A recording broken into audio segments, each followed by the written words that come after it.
This is how I study. This is the first line of defense. Innate defenses, which is non-specific. We have the first two here. Phagocytes, which is destruction of pathogens by acidification and digestion by lysosomal enzymes. Respiratory burst, which release of cell-killing free radicals and activation of additional enzymes. And the destruction of pathogens, also oxidizing chemical like H2O2, which is it hydrogen peroxide? I might be wrong on that. The last one is defensins, which are neutrophils. Remove down to the NK cells, or the natural killer cells, which basically kill cells that are virally infected, like cancer cells, and it also enhances inflammatory response. Okay, so the third one, well, I actually just skipped on to the fifth one, but this one also falls under internal defenses. Under the innate defense, we have the fever, which is leukocytes and macrophages exposed to foreign substances, which secrete pyrogens. Pyrogens reset the body's thermostat upward, and high fevers are dangerous because it denatures enzymes. Moderate fevers cause the liver and spleen to sequester iron and zinc and increase metabolic rate, and that speeds up the repair, and it also inhibits replication of pathogens. For the fourth one, we have inflammatory. There are four signs, four well-known signs, which is redness, heat, swelling, and pain. The fifth one right there, there's a question mark by it because sometimes it's not there, sometimes it is there. It's the impairment of function. So remember the signs: redness, heat, swelling, pain, sometimes impairment of function. The functions of inflammatory or exudate is it moves foreign material into the lymphatic vessels and delivers clotting proteins to form a scaffold for repair and to isolate the area. Okay, so we have mediators, or the triggers of inflammatory.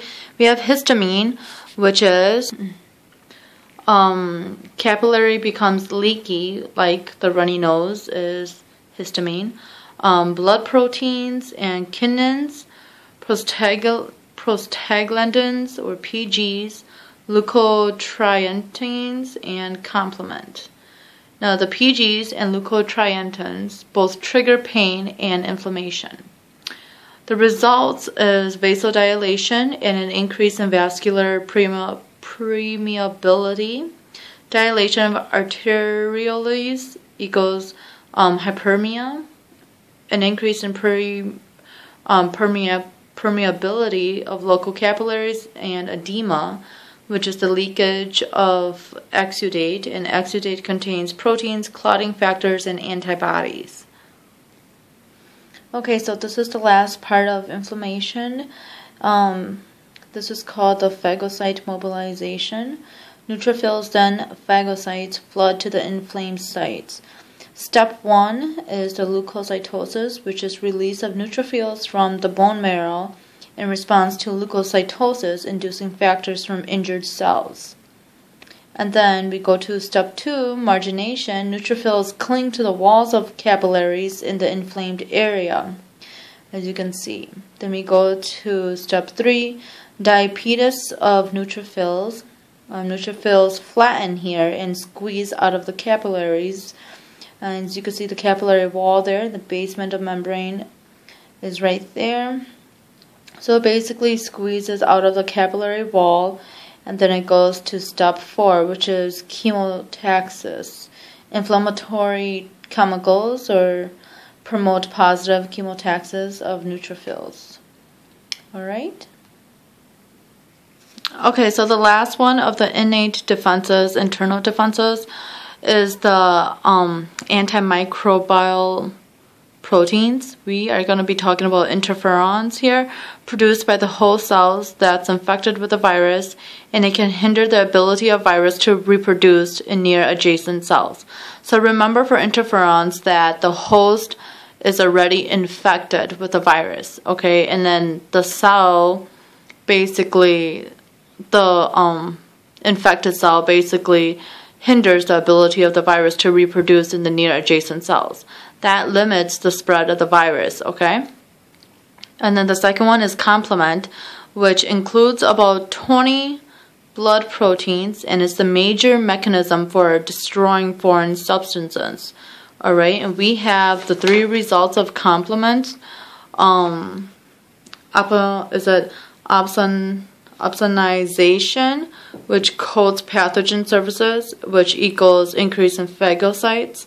Enhance inflammation, stimulate histamine release, and increase blood vessel permeability, and attracts phagocytes by chemotaxis.